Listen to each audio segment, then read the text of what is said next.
वजू खाने में नजर आने वाला जिन रमजान का 17वां रोजा था। तरावीह खत्म हो चुकी थी, मस्जिद तकरीबन खाली हो गई थी, मगर जाहिद अभी तक बैठा जिक्र कर रहा था। इमाम साहब ने जाते जाते कहा, बेटा लाइट बंद करके दरवाजा लगा देना। जाहिद ने सर हिलाया। वह कुछ देर बाद वजू ताजा करने के लिए मस्जिद के पिछले हिस्से में बने वजू खाने की तरफ गया।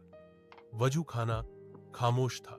पानी की टोंटी से हल्की हल्की टपकने की आवाज आ रही थी। Tip tip tip. जाहिद ने हाथ धोना शुरू किए ही थे कि अचानक उसे लगा जैसे कोई आहिस्ता से उसका नाम ले रहा हो। जहा इद। वह जम गया। गर्दन धीरे से पीछे मुड़ी। कोई नहीं, उसने दिल में कहा। शायद वहम है। वह दोबारा वजू करने लगा, मगर इस बार आवाज जरा साफ थी। जाहिद, नमाज न छोड़ना। उसके हाथ कांप गए। पानी जमीन पर गिरने लगा। उसने फौरन बुलंद आवाज में कहा, आउज़ु बिल्लाहि मिनश शैतानिर रजीम। वजू खाने की आखिरी दीवार के पास एक साया सा हिलता नजर आया। साया इंसान जैसा, मगर पूरा वाज़ेह नहीं। जाहिद का दिल जोर जोर से धड़क रहा था, मगर वो भागा नहीं।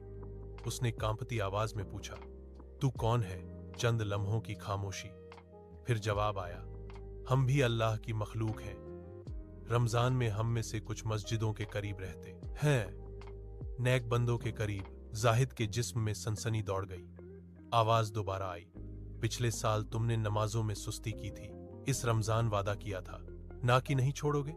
जाहिद की आंखों में आंसू आ गए। यह बात उसने किसी को नहीं बताई थी। वह जमीन पर बैठ गया।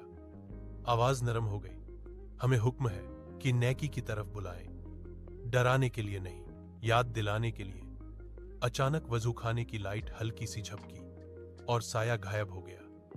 जाहिद काफी देर तक वहीं बैठा रहा। फिर उसने पूरे यकीन के साथ वजू मुकम्मल किया, नमाज पढ़ी और सजदे में रो पड़ा। या अल्लाह, अगर तूने मुझे याद दिलाने के लिए किसी मखलूक को भेजा है तो मैं वादा करता हूं नमाज नहीं छोड़ूंगा। अगले दिन से जाहिद सबसे पहले मस्जिद आने लगा। रमजान खत्म हुआ, मगर उसकी नमाजें नहीं छूटी।